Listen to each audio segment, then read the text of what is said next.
Sinabi ng Panginoong Hesus, "Makinig kayo, malapit na akong dumating. Dala ko ang aking gantimpala para sa bawat isa, ayon sa mga ginawa niya.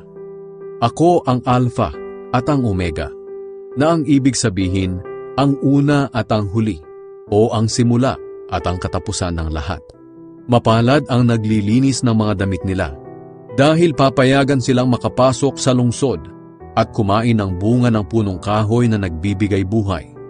Pero maiiwan sa labas ang masasamang tao, mga mangkukulam, mga imoral, mga mamamatay tao, mga sumasamba sa mga Diyos-Diyosan, at ang lahat ng nabubuhay sa kasinungalingan.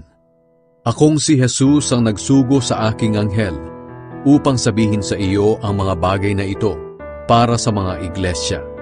Galing ako sa angkan ni David at ako rin ang maningning na bituin sa umaga. Nag-iimbita ang banal na espiritu at ang babaeng ikakasal. Hali kayo. Ang lahat ng nakarinig nito ay magsabi rin, hali kayo. Lumapit ang sinumang nauuhaw at gustong uminom ng tubig na nagbibigay buhay.